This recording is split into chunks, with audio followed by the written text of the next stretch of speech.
of the academic year 2014-15. And thanks to our students who are here, and thanks for everybody else who joined us from other departments of UMass Dartmouth, and we truly hope you're going to enjoy the talk. Today we've got Dr. Sadler, who will be talking about factors influencing college success in mathematics. How do decisions made by high school students and teachers play out in college calculus? Dr. Sadler first earned a Bachelor of Science degree in physics from MIT in 1973 while co-authoring a textbook on introductory calculus that was the first to combine computer and laboratory experiences. He then taught middle school science, engineering, and mathematics, including calculus, for several years before earning a doctorate in education from Harvard in 1992. Dr. Sadler has taught Harvard's courses for students preparing to be science teachers and for the next generation of science professors. As F.W. Wright Senior Lecturer in Astronomy, he carries on Harvard's oldest undergraduate course in science, Celestial Navigation, which applies mathematics to problems in navigation and mapping. He directs the CFA's Science Education Department, one of the largest such research groups in STEM education. He serves on editorial boards for several research journals and advisory boards for national professional societies. Dr. Sadler's research program includes assessment of students' scientific misconceptions and how they change as a result of instruction, the development of computer technologies that allow youngsters to engage in research, the transition to college of students who wish to pursue STEM careers, and models for enhancement of the skills of experienced teachers. Just a few interests.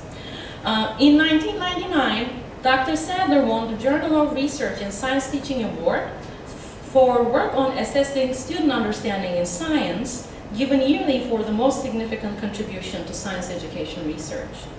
He won the Astronomical Society of the Pacific's Brennan Prize for contributions to astronomy teaching in 2002. He has thrice been awarded the Computers in Physics Prize by the American Institute of Physics. Dr. Sadler was awarded the 2010 American Astronomical Society Education Prize and in 2012 the Robert Millikan Medal of the American Association of Physics Teachers. Materials and curricula developed by Dr. Sadler are used by an estimated 15 million students every year. It is our pleasure and honor to have Dr. Sadler here today, and with that I want to leave the floor to him. Welcome.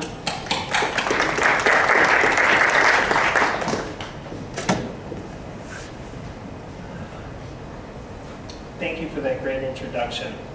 Well, Jim Cabot was a friend of mine, and we never saw each other in Massachusetts. We'd just see each other in Washington when we were there to try to get money. And then we talked together about our common interest in the teaching of calculus. Today, I'm going to mainly talk about the teaching of calculus, but also touch on some of the other research that my group has done. So there was an abstract, which you don't have to read now, and I want to tell you a little bit more about my background. When I was an undergraduate student at MIT a long time ago, I got involved in a calculus project, and this was the calculus of applications. And my job was to develop computer software for the teaching of calculus on large, what's now handheld computers, but back then were desktop computers, and laboratory experiments for the teaching of calculus. Now, I'll give you an example of one of them. This was the textbook we created, and you can see down below here, let's see if my little pointer works here. Let's see. Do I have is there a cursor up there? Yes. Okay. Is it still there? Where do you want it to be? No. Is it still? That's good. Okay. So the seminal experience I had as an undergraduate in mathematics at MIT was working on the development of what's called a bubble accelerometer. Now, this is familiar to some people. This is like on the bottom of the screen, this is like a bubble level that a carpenter uses, but it's calibrated in acceleration. So it's easy to calibrate it. This is calibrated, these markings are in 1 mile per hour per second, a change in speed of 1 mile an hour per second. And we developed this device, and let's see if I can turn on the pointer to be permanent. Let's see. We developed this device and had students build them. And what they did with them was they went on the subway in Boston, and they produced graphs of acceleration. This is acceleration versus time, taken every 5 seconds between 2 stops on the subway. You can see the acceleration went up to a higher level, about 2.5 miles per hour per second. And this can just be integrated through addition. So we just add these things up. We did it by hand back then, but now you use a spreadsheet, and you can get the speed of the subway car just from reading these bubble marks and writing them down. So this subway car had a top speed, the driver tested his brakes, another speed came back into the station, and you can integrate again to get the distance traveled. And this, to me, connected the calculus and the physics together in a way that was really concrete and very, very useful. And I've carried this with me. This got me interested in the teaching of calculus. The other thing, let's see, do I have one more? Oh yeah, there's one more thing here. Also, I've been able to use mathematics to make money, which is like a really important application of mathematics. So I took topology at MIT, and from that course developed the first portable planetarium. And now these planetariums are used all over the world. There's about 3,000 of them. And the topology allowed me to design an inflatable dome and a projector that was an order of magnitude less expensive than any planetarium available in the world.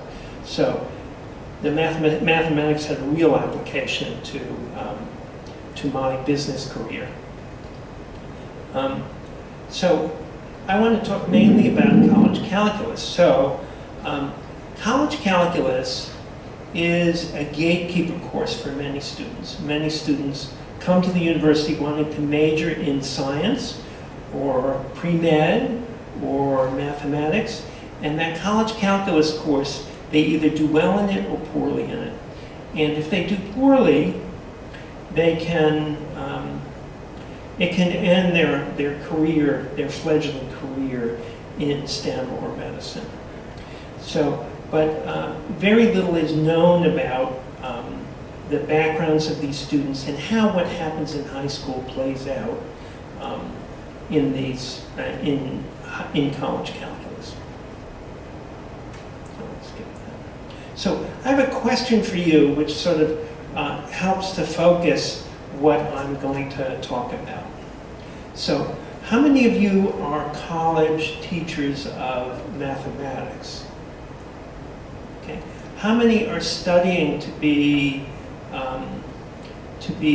faculty, or how many are trying to get their PhDs now in mathematics? Okay. And how many undergraduates? Do we have any undergraduates here? One undergraduate. And do you want to be a math teacher or a math professor? Yeah. Math teacher. Okay. So, how many of you have taken calculus? Okay. So, if you could change one thing about the teaching of high school mathematics to better prepare students for succeeding in college calculus, what would it be? If you were the czar or czarina and actually had that power. So, I want you to think about it. Then I want you to turn to somebody near you and tell them what you think that thing is. And I'll give you a little bit of time to do that.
Were you actually at secondary school or secondary school?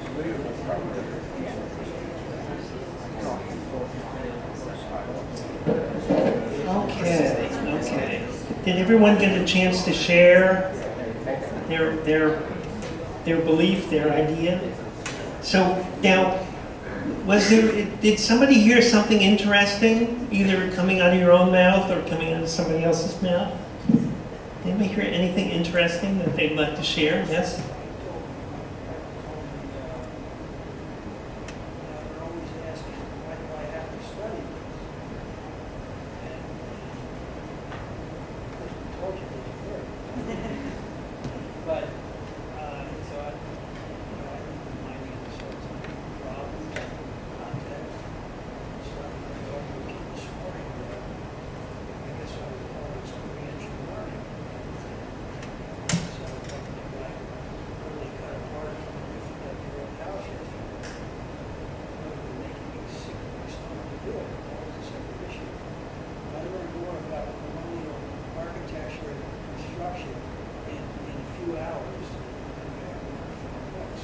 So you would like increase the experiential component of mathematics? It's certainly something that you need to do. On the other hand, I got to figure out what calculus is.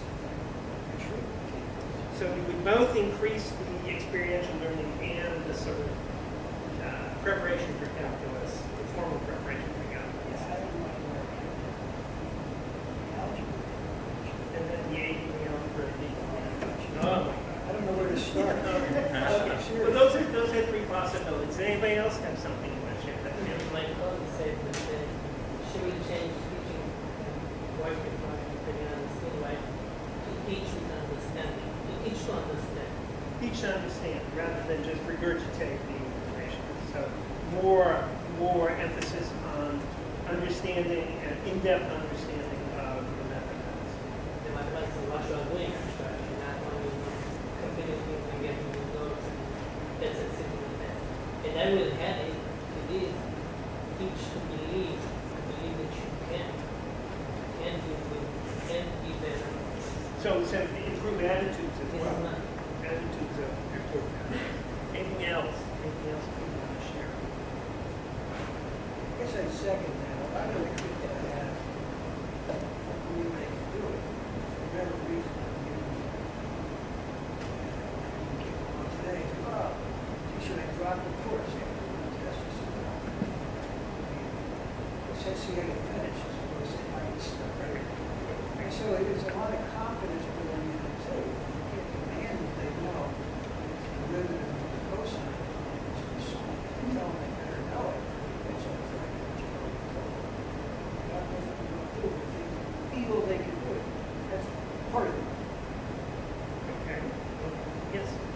We also briefly talked about the possibility of the high school teachers understanding the purpose of these courses in terms of what is in certain college conference.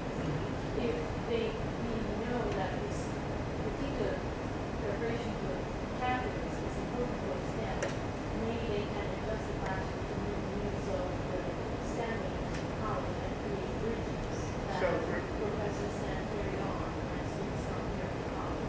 And so if I paraphrase it, it's that the high school teachers realize what happens to students after in college, what use they make of the mathematics they're learning in high school, what the purpose is. So, They've all been through it. I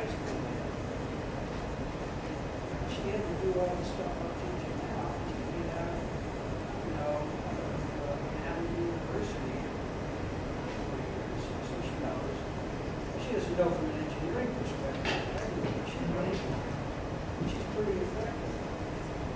Okay, so these are some of the ideas from this group. We asked hundreds of college professors and high school teachers what factors predicted success in college calculus, sort of what they would change or what they would spend more time on, which would make a difference. And this is some of the results here. These are the things they disagreed on. So classroom teachers said what's really important is the classroom environment, changing the classroom environment, and to work on real-world problems. There should be more real-world problems, sort of what you're talking about, experiential, or what's the application of the mathematics that they're learning. The college professors talked a lot about inadequacies in pre-calculus and in algebra among students. They didn't talk about real-world problems. And then there were several things that they agreed were issues. Better assignments and assessments. They had strong views about calculators. I'm not saying that they agreed that they should or shouldn't be used, but they had strong views about the use of graphing calculators. They had strong views about the teaching of calculus in high school. Some of them said, some of the professors said, stop teaching calculus in high school, leave it to the professionals in college. Some of the high school teachers said that calculus was the best thing for the kids in high school. And a few were talked about issues of qualified teachers knowing enough mathematics. So this is where I get my research ideas. I get them from teachers and professors. I don't really have a dog in the fight. I mean, I've never really taught calculus, so I don't really know one way or another how it plays out. But I do know that people feel very strongly about it.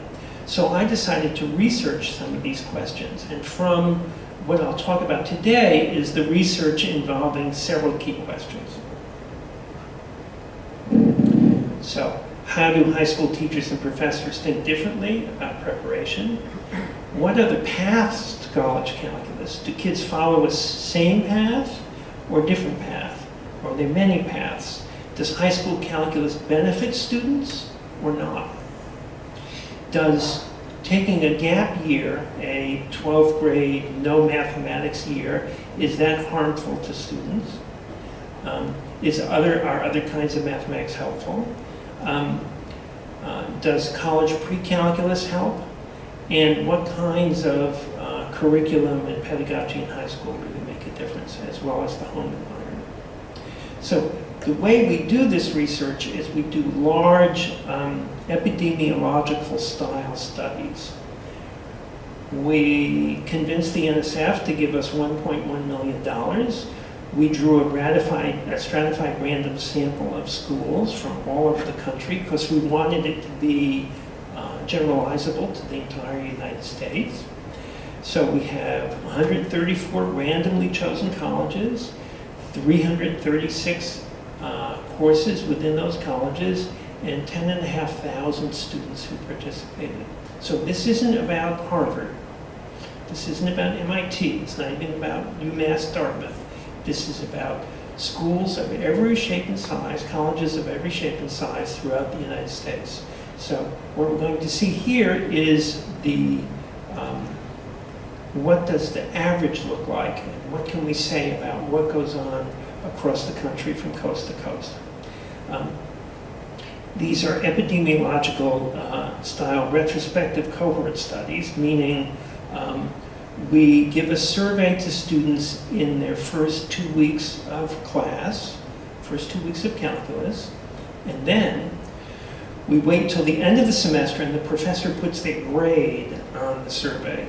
So we have their grade, or whether they failed the course, or whether they dropped the course. So we're able to see, we ask questions starting off about their background, and then we see how it plays out.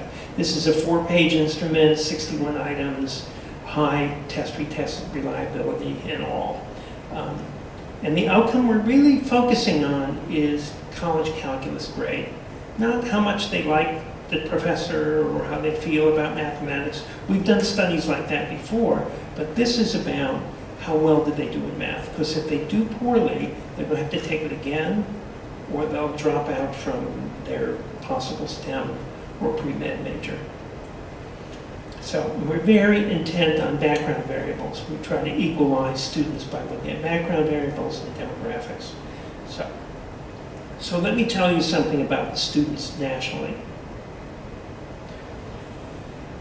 Nationally, students come into college calculus with high grades in high school calculus. The majority have earned an A in pre-calculus. So they think of themselves as having done pretty well in mathematics in high school.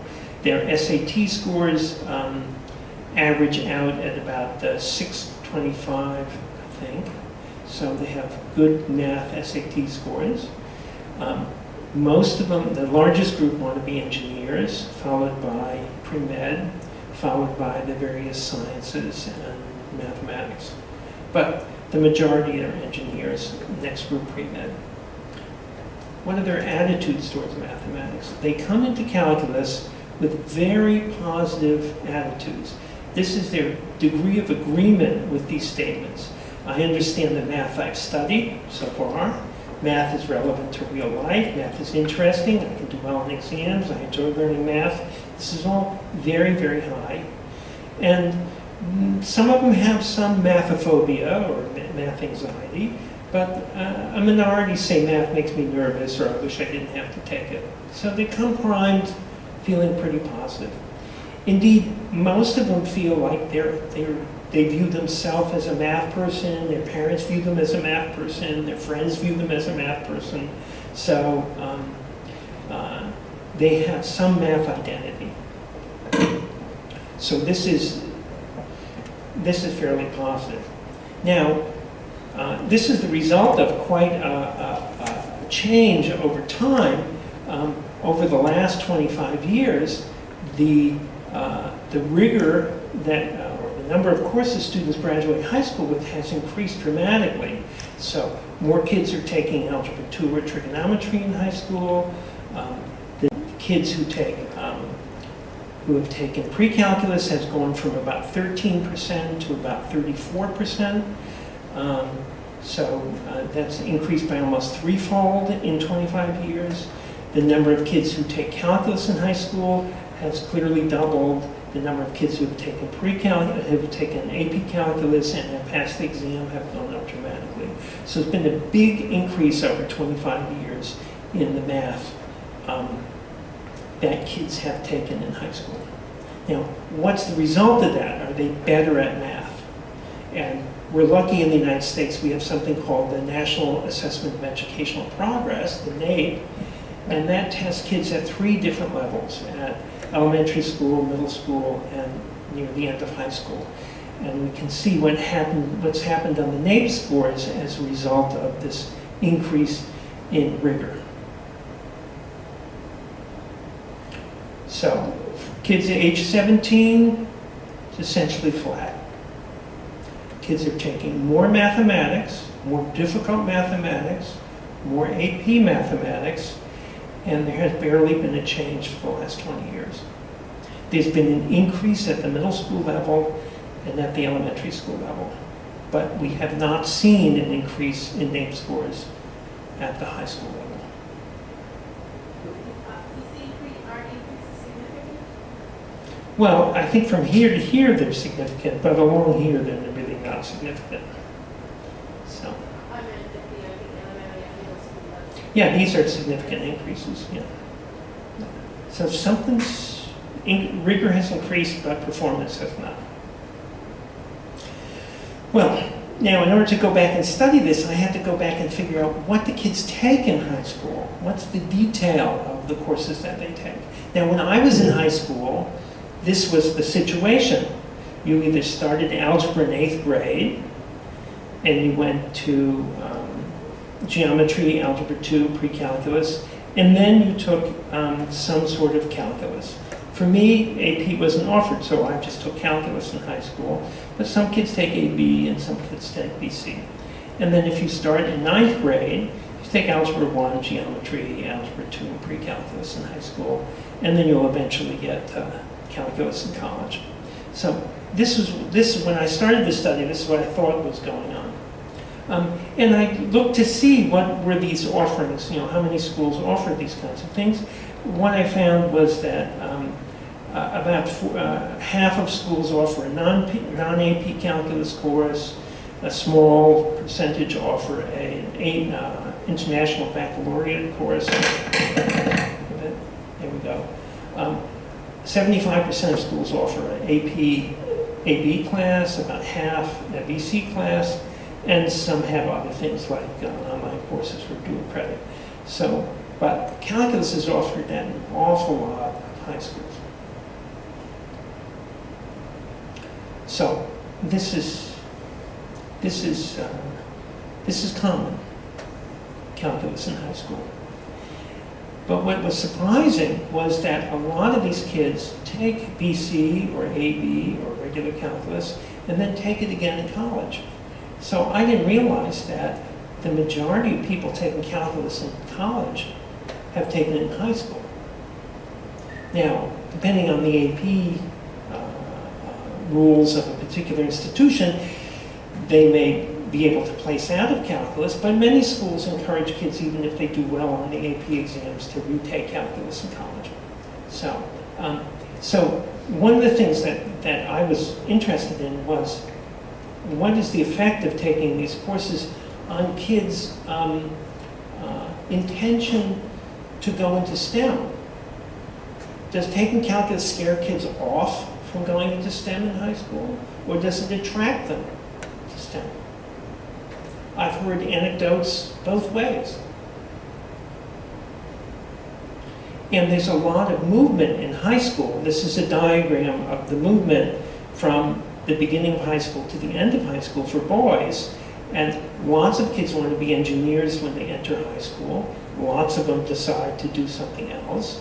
Lots of kids want to be scientists or mathematicians entering high school, and then they change.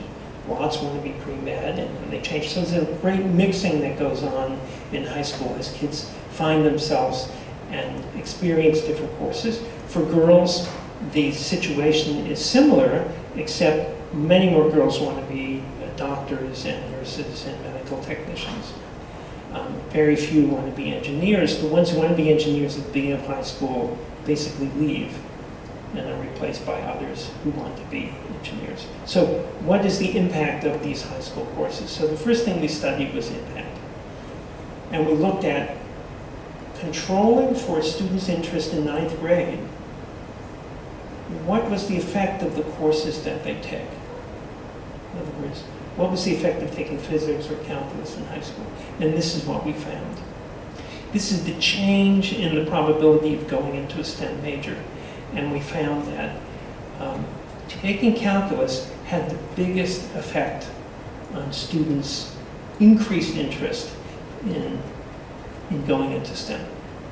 So kids who take calculus in high school are more interested in going into a STEM field, even if they weren't interested at the start. This was followed by second year of chemistry and 1 or 2 years of physics in high school. But AP, when controlling for the number of years or the subject, the AP course had no significant effect. In other words, it doesn't matter whether it's regular calculus or AP calculus. They have the same effect on students' interest in pursuing STEM.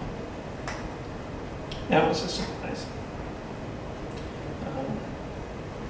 And this is a little more detailed, but the other thing we looked at was this gap year. Lots of students take pre-calculus in 11th grade, saying, well, I'm going to take calculus in college. I'm going to just skip a year of mathematics, take other things, some other things in high school. Did this gap year hurt students? Did it make a difference? And we can run these pseudo experiments because we have enough students who are very similar who decide to opt out of this year and other students who take it. And what we found was that students who skip a year of mathematics in their 12th grade year don't do any worse than students who take that year. In other words, they don't forget the mathematics. And this is very different than what a lot of people think. So that year, not taking mathematics for a year, did not appear to harm their grades taking college calculus. Now, how do we do this kind of stuff? How do we build these kinds of models? How do we do these studies? Well, it turns out that when you look at performance in college calculus, what do you think correlates with good grades, high grades, or low grades in college calculus? What are the potential variables that might make a difference?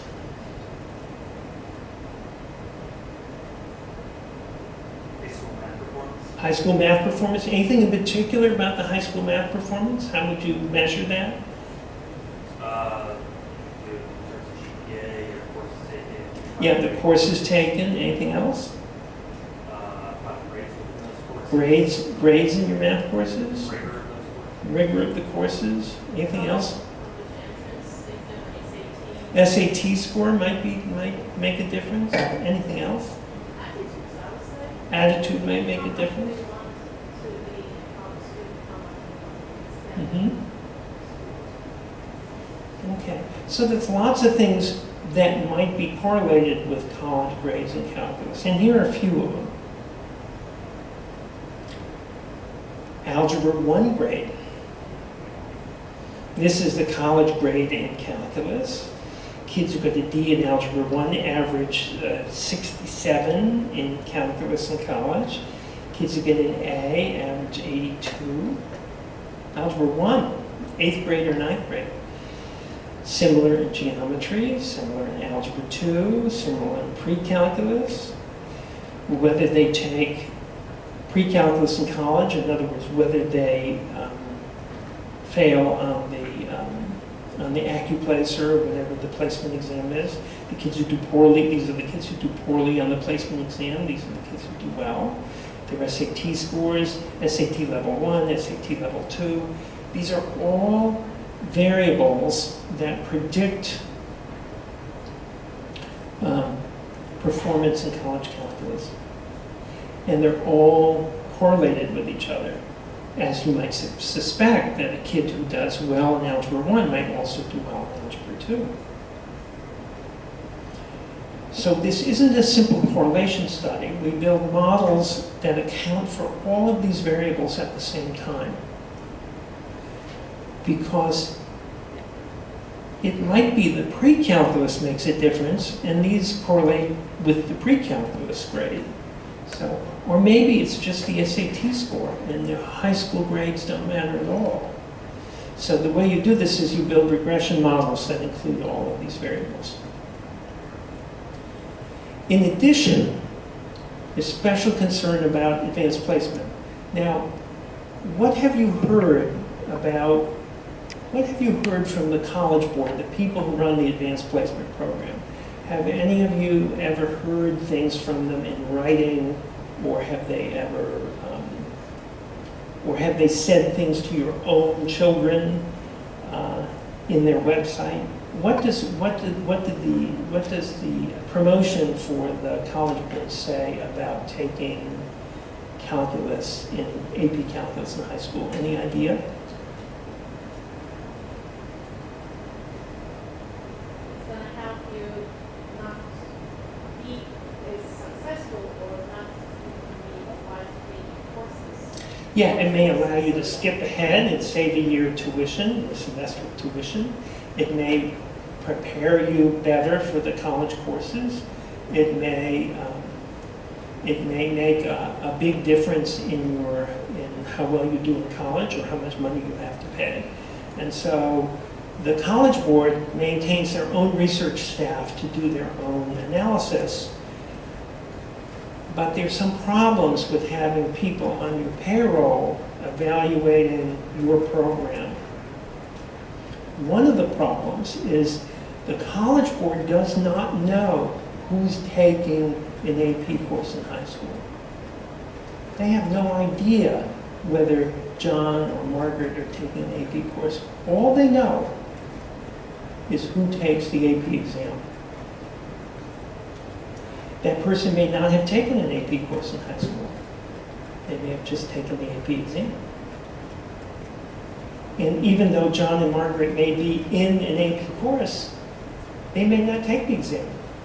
And what we found was, in asking students in our study if they took the AP exam, we found that the kids who do well in their high school calculus course are the ones who take the AP exam. So predicting stuff on the basis of AP exams without controlling for whether the kids took calculus or not is very suspicious. So in kids who do poorly in their high school AP calculus course generally don't take the exam. So we have to control for this issue. So controlling for all of these things, we find out some interesting factors involved in college calculus performance.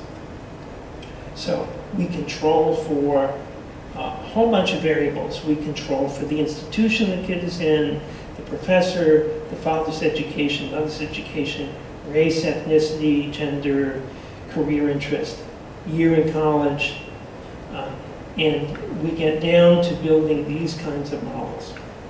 And what this model says here is that the preparation score for students in college calculus, the pre-calculus preparation, that is how they did in Algebra 1, Algebra 2, geometry, pre-calculus in high school, how well they did on their SAT score,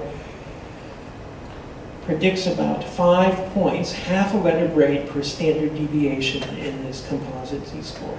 In other words, the preparation for calculus is very, very important. It has a profound effect on the grade they earn in college calculus. If they took college calculus at all, high school calculus at all, it has an equally profound effect. That means a student who has done middling in pre-calculus and middling in geometry and Algebra 2 and gets to decide whether to take calculus in 11th grade, the student hasn't performed all that well and takes calculus in 12th grade, has the same benefit as somebody who has done well in those courses. In other words, high school calculus helps everybody who takes it, independent of the level of their math background. Why might that be? Any idea? So if you're not the greatest math student in high school, but you end up in high school calculus, why should it help you? Mm-hmm. I'm thinking that a lot of the way that it's assessed in college is based on loving the formulas and it's in the formulas before. Okay. So what we found was that what happens in high school calculus is that those poor students finally learn the algebra. They finally learn that the quantity a plus b squared is not equal to a squared plus b squared. It's another year of Algebra 2 and pre-calculus. They may not learn much calculus, but it repairs some of their holes that they have in their mathematics background. So that was a surprise to all of us. But there is some other effect about how hard they try in calculus or what they do in calculus. And so we wanted to look particularly at AP scores. What difference does an AP score make? Because here, I just had a conversation here, you can get some credit if you get an AP score of 3. It's possible, although it's recommended that you retake the course, especially if you're an engineer. At Harvard, you have to get an AP score of 5 in order to skip ahead. Some schools, like in Texas, anybody who gets an AP score of 3 automatically gets credit at the college level for the calculus course, the Calculus 1 course. That was decided by the legislature. And how many Texas legislators do you think have taken calculus? Probably not that, but they're deciding what happens in the universities and colleges in Texas. So let's see what happens, the impact of high school calculus, particularly AP calculus, on college performance. So this is a controlled model. So this is saying this is no effect, this is 0. This is 2.5 points on a 100-point scale, so it's a quarter of a letter grade. This is about half a letter grade. So taking a non-AP course in calculus is beneficial. Taking an AB course is more beneficial. Taking a BC course is even more beneficial. Okay, so beneficial on average. But if you look at the AP scores, you see a different, exam scores, you see a different story. Kids who come out of high school having taken calculus AB and not taken the exam or scored a 1 or scored a 2 are no different from the kids who didn't take calculus at all. Kids who, let me repeat this, kids who take AB calculus and perform poorly don't appear to get any benefit from that year of calculus. On average, they get a benefit, all the kids, but the kids who do poorly in those courses may not have gotten any benefit. An AP score of 3, they get about a half a letter grade better. An AP score of 5, they do about 8 points better. And then for the BC course, it's very positive, even for the kids who do poorly in BC or don't take the exam. So the real issue here is, why are these kids taking AP, AB, and not performing up to a level of passing that course? Maybe they would have benefited from something else. So this is what we've looked at. We've also looked at AP Stat and regular Stat courses and other courses. These don't really appear to have any effect on, if a kid takes pre-calculus in 11th grade and takes one of these courses, it doesn't really have an effect on how well they do in college calculus. Stat is no substitute for calculus or some algebra-based course, nor does the gap year. However, there is a group that I was very surprised to find, which people here probably are not surprised to find, which is about 30% of the kids coming into college calculus have taken pre-calculus in college. You have a lot of them here. There are none at Harvard because there's no pre-calculus offered at Harvard, but lots of kids take pre-calculus in college, and they come from taking pre-calculus in high school, taking calculus in high school, taking AB calculus in high school, taking stat and other courses in high school, and they're all funneled into this pre-calculus because they've done poorly on the AccuPlacer or some other placement test. So with 30% of the kids in calculus having taken pre-calculus, the question we had was, what is the effect of this pre-calculus course?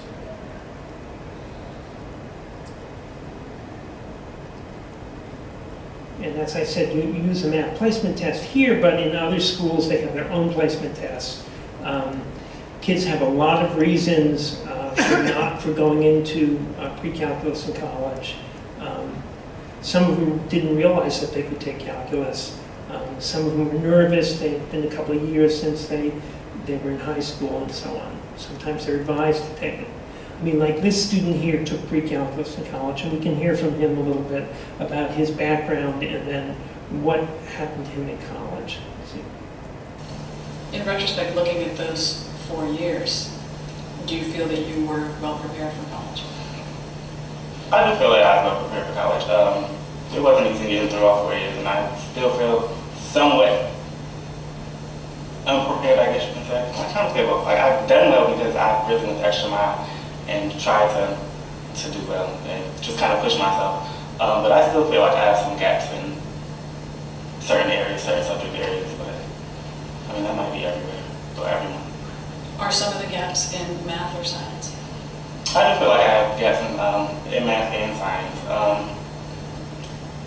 Let me think. For example, just for example, I am a math major, and I should have entered in college at the calculus level, and I should have been halfway through my calculus sequence this year.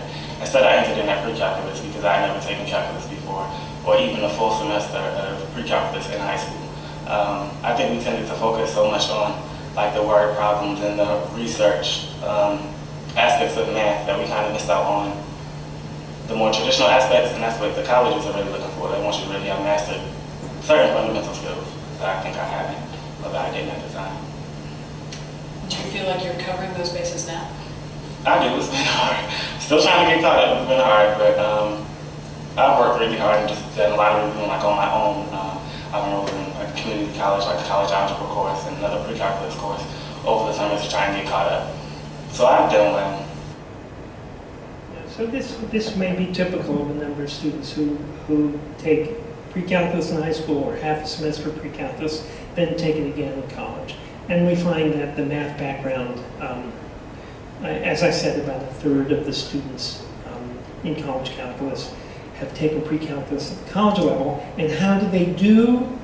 Well, they still do worse than the students who didn't take a semester of pre-calculus. But the question is, well, maybe they're just really poorly prepared, and that semester of pre-calculus at the college level doesn't bring them up to the level they should be.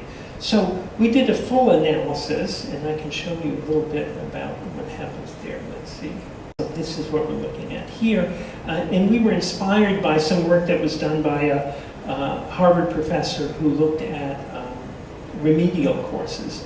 And what she found was that for students taking remedial mathematics versus those who don't take remedial math, then if you look at the placement score, and you look at the cutoff, which is 0 here, you should expect the kids who get an extra semester of remedial math to actually do better than the kids who went directly into the course at this cutoff. So this is called regression discontinuity. You have a cutoff, and then you compare both sides of that cutoff. So these are kids, presumably, these kids here on this side are almost identical to the kids down here, but why would these kids perform worse if they took a remedial math course? You expect them to be doing better. So we decided to do our own analysis like this. What we found was that if we built a calculus preparation score that included all kinds of variables, we found that the kids who went directly to calculus had a preparation score a little above 0. This is a standardized scale, so this is units of standard deviation, and this is the mean. And that the kids in pre-calculus who were shuttled to pre-calculus in college had significantly lower scores. But if you looked at it at institution by institution, you could discern what the effect of the pre-calculus course was. So here's a school where this was the cutoff, and you can see that the kids who took the pre-calculus course did a little bit better than their classmates who didn't at this cutoff level. It's hard to tell down here or up here, but there were lots of kids who were sort of in this region. So here's a case where the kids did better. So we did this across all of these colleges and universities. So we looked at it and averaged all of these cutoffs, and this is what we found with standard errors. And what we found was that for kids who were taking pre-calculus, there was no significant benefit from taking pre-calculus when they finally got to calculus. They scored maybe on average a point or two more, but that wasn't significant. And kids who were misplaced, who had more background in mathematics but did poorly on the AccuPlacer, they actually did much worse after taking a pre-calculus course in college. So on average in the United States, that pre-calculus course has no benefit for students who want to take calculus. We didn't see any evidence of benefit. Maybe you can tell me why.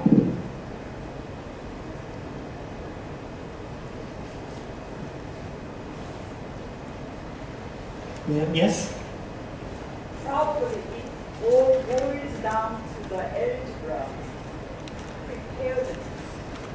Regardless of your taking calculus or regular algebra class, probably they are not, they are lack of algebra skills. So you think their algebra is weak and they didn't get enough algebra in pre-calculus?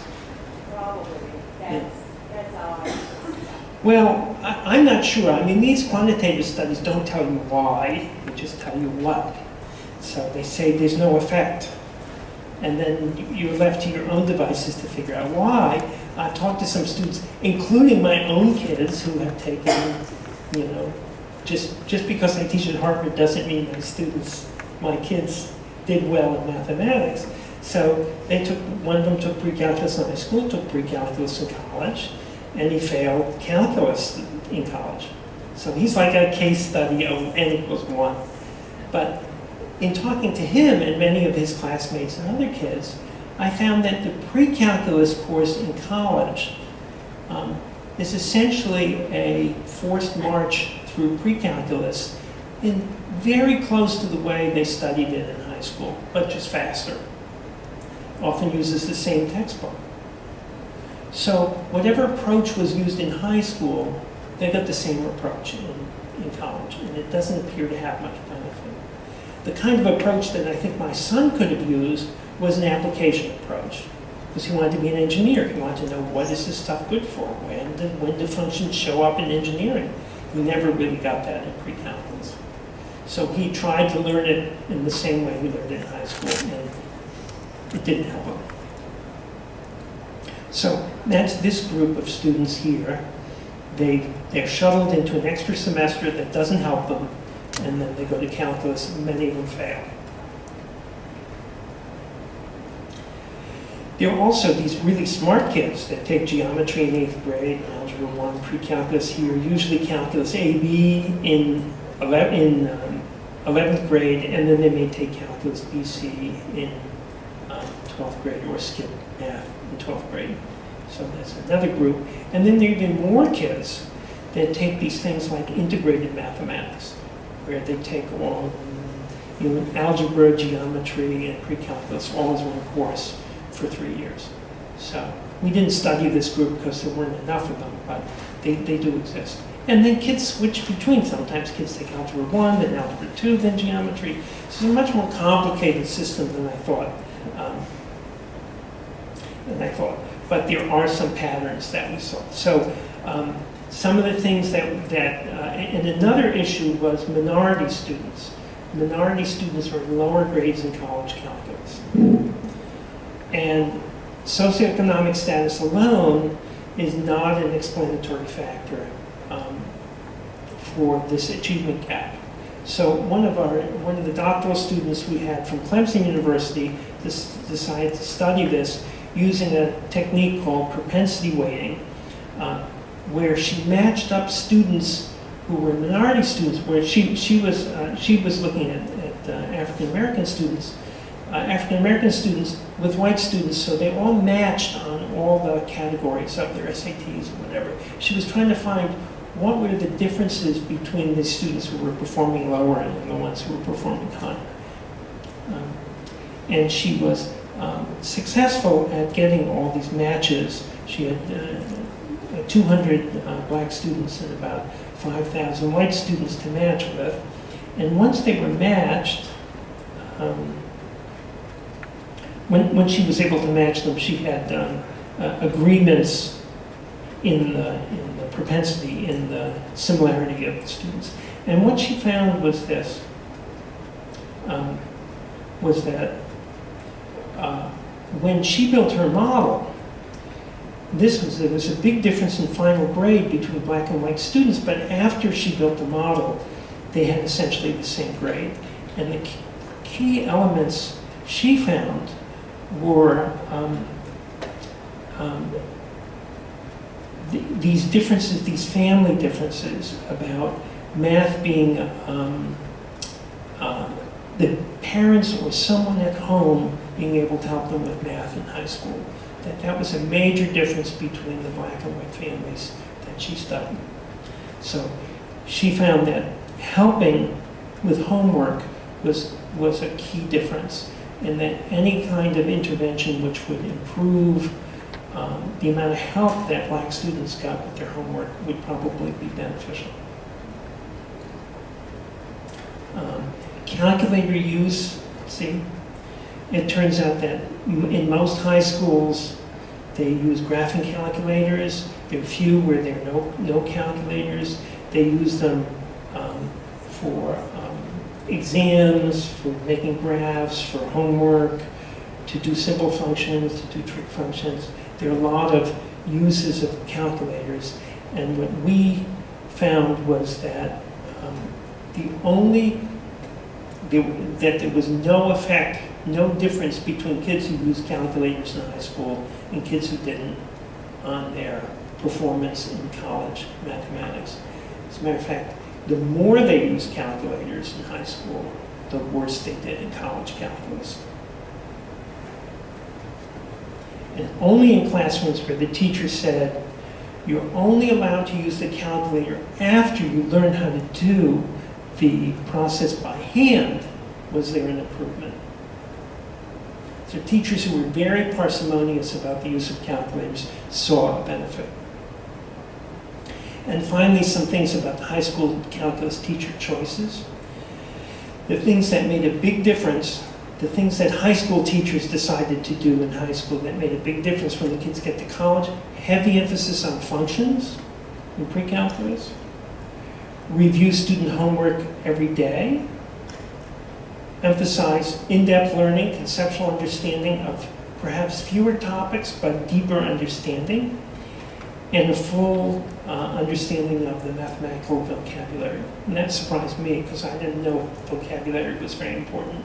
But since they're going to be using it in college, it's important. These are the things that were negative. The more that this happened in high school pre-calculus, the worse the kids did in college. Plotting graphs on the calculator versus plotting them by hand. Bringing cheat sheets into tests, bringing a page of formulas or numbers or whatever, that was negative. Time preparing for the SAT or the AP exams was negative. The more time they spent preparing for exams, the worse they did in college. Doing a lot of review of past lessons, that was negative. And the manipulation of physical objects, the more the teacher manipulated the physical objects, the worse the kids did. Who should be manipulating the physical objects? The kids should be manipulating them. So these all came out of the study. So I can now answer these key questions. Do high school teachers and professors think differently about preparation? Absolutely. They have very, very different views, and they both are right to some degree. There are many paths to college calculus, many more than I thought. There's an impact of STEM persistence, whether it's AP or not, on taking calculus in high school. That's a benefit.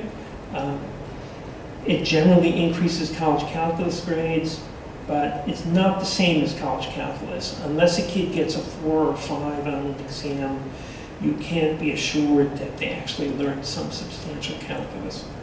The gap year is not detrimental, and taking other math classes in high school is not helpful. Placement into college pre-calculus doesn't help. Does curriculum and pedagogy make a difference? Yeah, calculators are ubiquitous but have no general effect. Test prep is harmful. Homework review is positive. Vocabulary positive. Functions positive. Conceptual understanding positive. Impact of home environment. Parental attitude is important. And getting help at home with homework is important. So these are the conclusions so far of our study. And it's not just my opinion. I mean, the proposal was funded by the NSF, and we published many of these results in in various peer-reviewed journals. So and presenting at the various conferences. But it's the journal publications I'm most interested in. So these are, this is research that we struggled to produce to answer the questions of teachers and professors. And even though I was the principal investigator, my colleague Gerhard Sonnet, who's a sociologist, was the co-investigator. We had many project staff, collaborators, graduate students. Some of them turned into postdocs, a few undergraduates, and lots of great advisors like David Pursued, who has come here to speak as well. And we're looking at a few other areas right now, but mainly it's most of the work has now been done on this project, and we're moving on to study introductory college computer science because people are interested in that. So that's what I have. Now I can take questions now. We've been a great audience so far. Let's see if you can stump me on some questions. Okay, and let me move into the room for the questions. Yeah.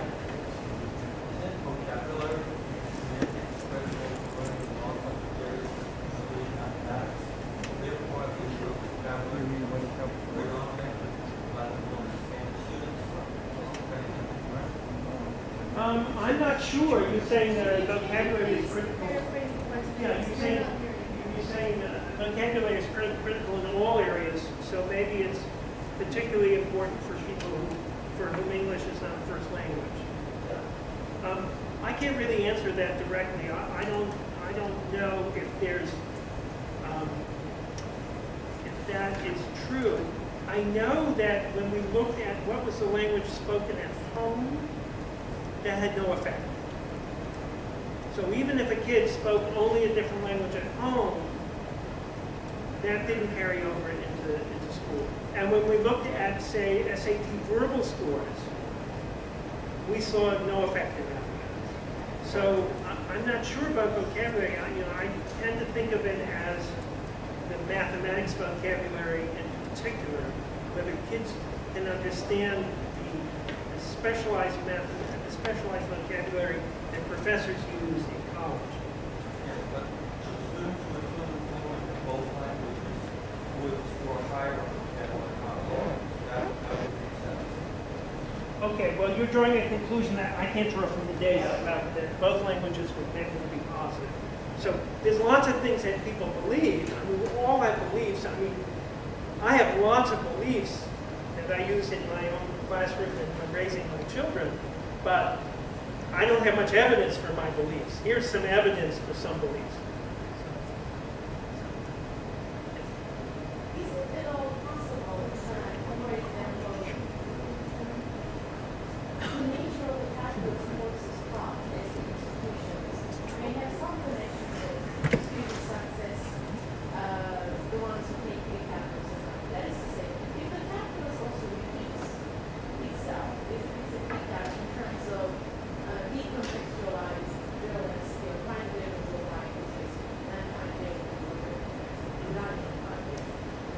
Is it more likely for students who come from the drill to better, is it a memorization versus a calculus classroom where you're really trying to solve problems as a future So between interaction between the focus and calculus in this institution? Yeah, so what you're saying is, what happens is if a student has sort of lots of projects in their high school calculus and they study fewer concepts but in depth, if they go into a similar calculus course in college, which studies fewer concepts but more in depth and project work and whatever, wouldn't those kids do better? And wouldn't the kids who did lots of drill in high school do better if there's sort of lots of drill and lots of formal stuff in the college calculus? Maybe, but what we tried to do, we tried to get all the professors to describe their calculus courses so we could compare what the kids said about their high school course and what the professor said about their course. But the professors were not particularly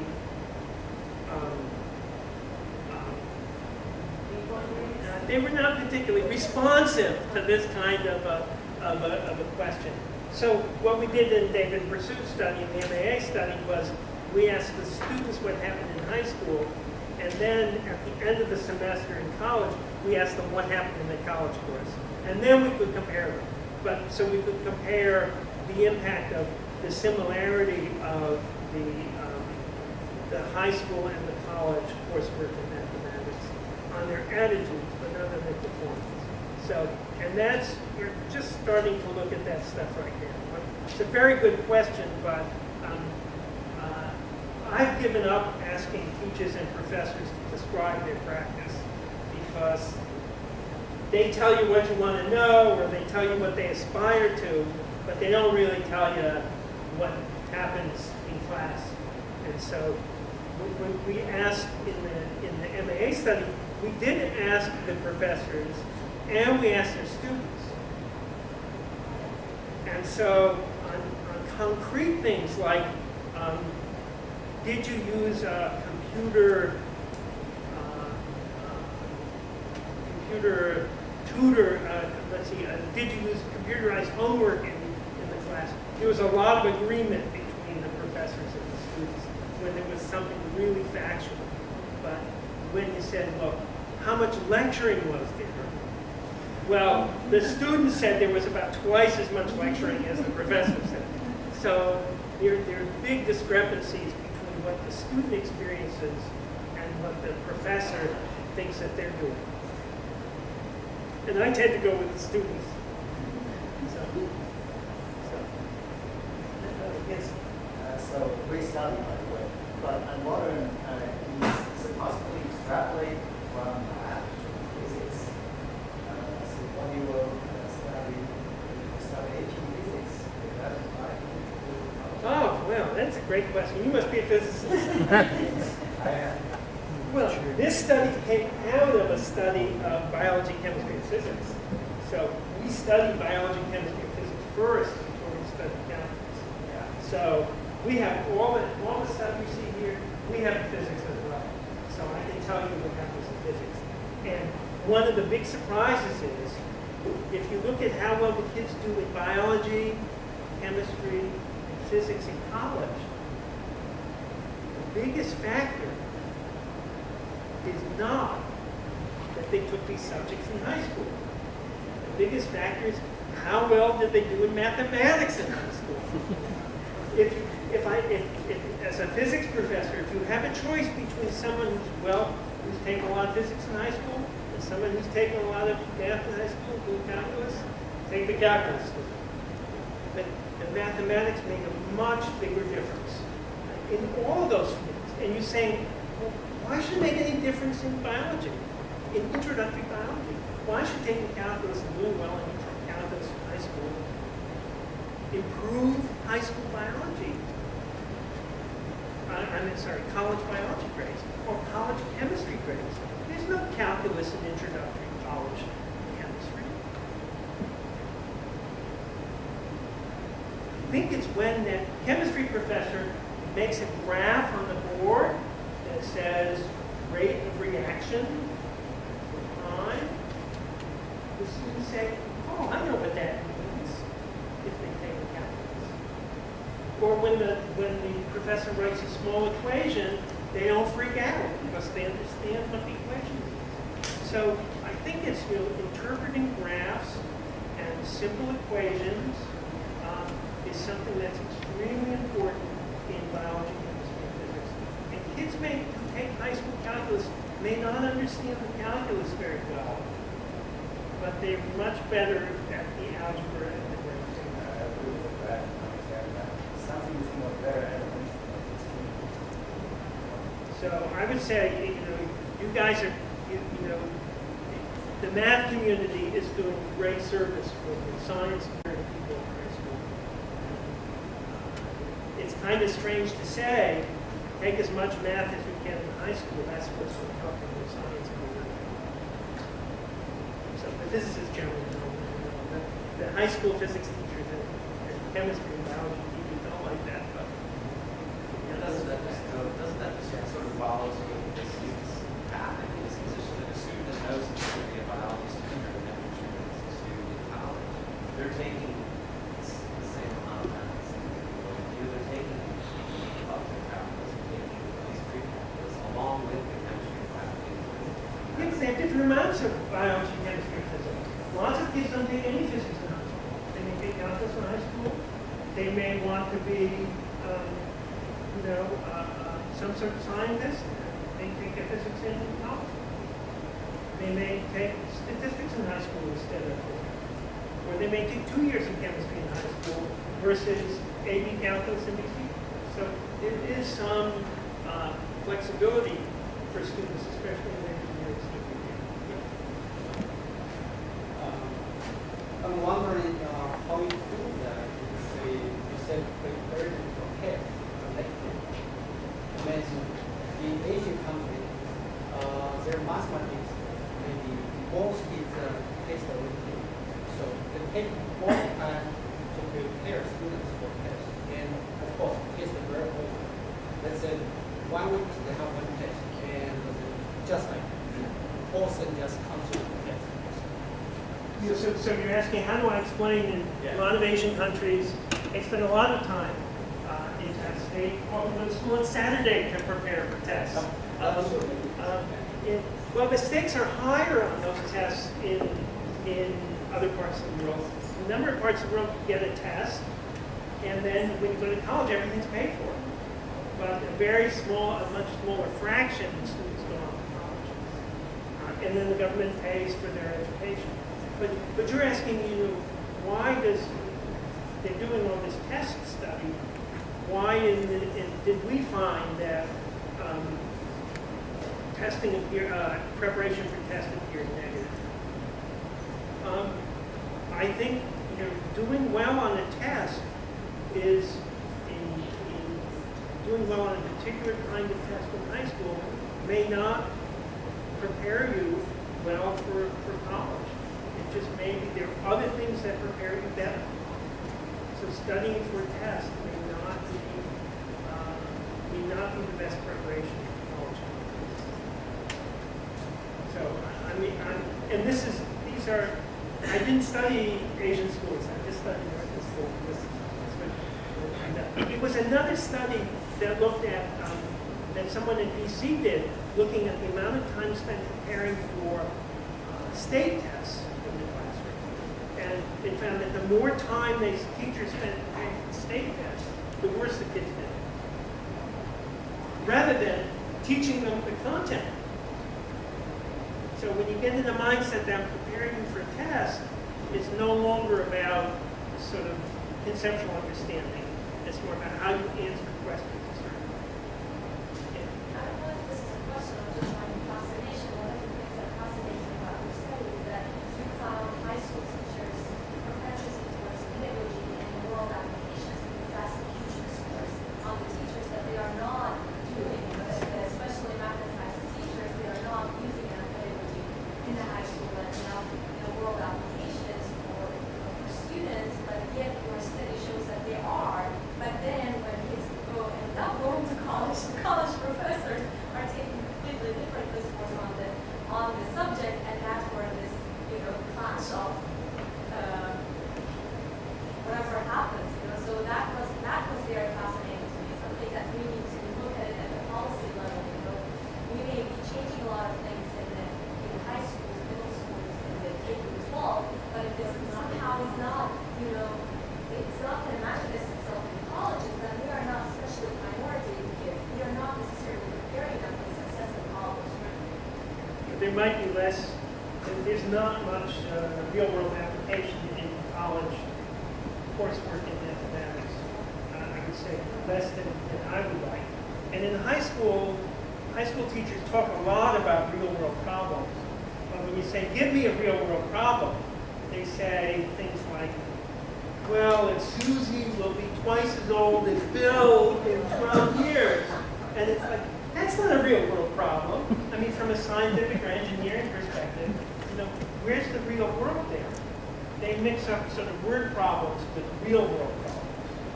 So a real world problem is you spent all this time learning the quadratic equation. What is it actually used for? That's my question for high school algebra 2 teachers. Give me an example of when the quadratic equation is used for a real world problem. And maybe 10% of them will do it. Of course, the real application is ballistics, artillery tables. It was figured out so you could fire cannons and get the projectile where you wanted it. It's still used. You have the angle of the cannon that you're dealing with. And you have two routes, where the cannon is and where the target is. So that's a particular application, and there are many others, but high school teachers are not trained in that, and basically because they loved mathematics. They want to teach about the beauty of mathematics and the internal consistency of mathematics and how it all fits together. The people who know the applications are the ones who went to engineering school or the applied mathematics schools and so on. And for most kids, that's what attracts them more. Maybe you can get 5, 10, 20% of the students in high school to think that math is beautiful and that should be studied because it's a beautiful thing.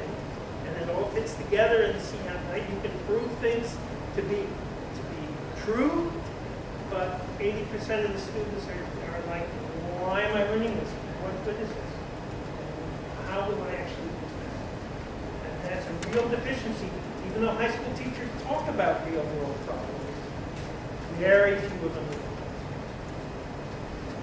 I asked my son's pre-calculus teacher in high school if I could come in and talk about the applications of mathematics to navigation and mapping. I mean, you might not realize, but Euclidean geometry was just the formalization of mathematics used for mapping and surveying and navigation. So he said, I can't do it. He said, I have to cover too many topics. You can't come in, can't give you time to come in and talk about this.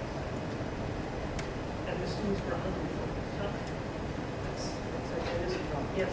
I'm not sure if this is a question or, but the vocabulary aspect of this, has it generated a list of vocabulary that is basically just a communications gap between not knowing what professors will use for vocabulary versus something else more fundamental? It just seems like a communications problem. No, I'm not sure, and this is this great topic for doctoral students to figure out what this all means.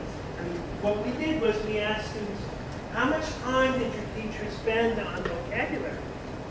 And it turned out that there was quite a range, your high school teachers, and the kids who had teachers who spent more time on vocabulary did better when they got to college, controlling for everything else. So it's an effect from what the students say happened in their high school class. As to what the vocabulary was and how it was taught, I have no clue.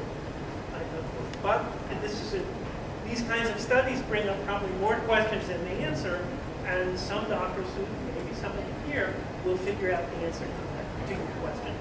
Maybe you'll figure it out. Yes? I'm wondering if you surveyed enough students in any one college section to notice if there was a particularly beneficial pre-calculus course, like some outlier where you said, whoa, what's happening at that college? Those students did well in calculus. Yeah, we had talked about that. We said, we got 100 different universities. We have all these different pre-calculus courses. Are any of them doing like a much better job than others? And maybe we can learn something from that. We did talk about that. But we haven't completely looked at that because even in the colleges where there were significant improvements, the improvements were small. And And so we really don't know. We have to do a different study in order to actually find them. What we did find was that there were some colleges that offer pre-calculus as part of calculus. So the kids take 2 semesters to learn first semester calculus, but integrated in that is pre-calculus. So when you get to trigonometric, differentiation of trigonometric functions, you go back and you have a big review of trigonometric functions. They have a lot of practice in using trigonometric functions, and then you go through the derivative. So in some schools, that seems to have a positive effect from some of the research I've seen. But I wasn't expecting a null result here. I was expecting much bigger increases from pre-calculus, especially from some of the schools. Yes, I'm wondering whether UMass Dartmouth was in your It was data not. collection. It was Okay. Harvard wasn't in okay. there. Yeah, and maybe you told us maybe the way of teaching pre-calculus in college and high school, it's the same format. That's why it is not helpful for the student. So our math department, I'm from a math department, we started flip the course. Started last year, and the person who designed that flip course realized it is be more beneficial for the students. But now this semester we are offering 5 sections of calculus. One is just standard way of it because the person is out of the campus, and 4 is using the flip course. So if you are interested in collecting more data, you're welcome to contact us. These flipped courses where students have to do the reading beforehand, may show some promise. I know a lot of schools are doing it. I'm not sure what the research results are, but you need many more than 4 and 1 to have significance.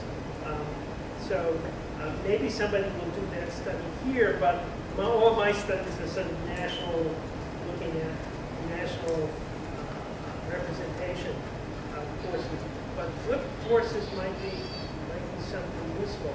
I know there's a Harvard, I just sat on the doctoral committee for a student in Harvard Physics who's done physics education, looking at the effectiveness of flipped courses. And she found that having the students comment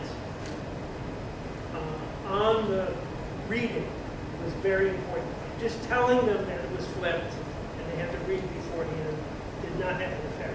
But having them comment and having, and it wasn't the amount of comment, it was the depth of comments. It was sort of like, if students, the students who had other students comment on their comments, who had really good comments, those were students who did much better in the flipped courses. Always are not just reading the material, it's lecture.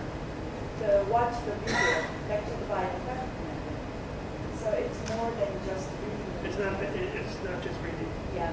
Well, this is for researchers who are going to pursue the effectiveness of flipped courses. I'd be very interested. But now my brain power is now focusing on introductory computer science at the college level, and because the administration wants computer science taught in every high school in the nation, and they think it's going to make a big difference in college computer science, and this is an opportunity for me to have an impact on the teaching of computer science. So I think For the sake of time, you can leave one more short question, and I want to close the session, and you can still continue interacting about this. Anybody with a question? Question. I think this is good. So when you look at the large part of the study is based on grades, the students' grades, like you studied the high school, the college students, and you had them talk about what the grades they had in their high school classes. No, the study was the college grades. The college grades. So the professors reported the grades of the students. But then also based on those students' performance in high school. That's right. The students told us what happened. They told you what, right. So how did you control for across the studies on a natural scale across all of these colleges the difference in the grade that you saw in and out of the courses? Like, did you see a student that got an A in high school calculus, but then got a C in college calculus, but maybe the highest grade that they could have gotten in that course was a B minus because that teacher doesn't give A's. Yeah. So how did we control for the stringency of the Yeah. college grading? Right. Okay. Well, we've been doing this for a long time, so this is an important issue. What we do is we control for each, well, there's several ways to do it, but we control for each institution. So institutional policies, for instance, the state schools are usually pegged at an average grade of 80. And if you go to a place like Harvard, the average grade is like 89. And so, is that grade inflation? Or is that the kids who are at Harvard, if they took the course in the state school, would get an 89? Might not be inflation. So, but what we control for, we control by institution and then by classroom. So what we're telling is who does well in a particular classroom, who does poorly. So these are all the control for the individual classroom. So it's like who does better than average in the classroom, who does worse than average. That's one way to do it. It's the simplest way to explain it. It's actually a more complicated process where we have students inside the classrooms, inside the institutions, and we control it each level. So that's called a hierarchical linear model. It's well developed in social science. We just applied this tool, and there wasn't as much variance as you think. In other words, there wasn't that much explanatory power of this professor stringency. It's more like kids who get an 89 at Harvard or Stanford as an average, if they went to UMass, they would get that same 89. And the kids who got an 80, which was the average at the state school, if they went to Harvard, they'd still get that. So there's not as much difference. The grade inflation, there's less grade inflation than we had. There's a ceiling effect because you can't get higher than an A, and people run into that ceiling. But the inflation is not as bad. It may have creeped up over the years, but the inflation between elite schools and non-elite schools is not as bad as one gets. So I think that's the last regular question. Thank you very much. Thank you.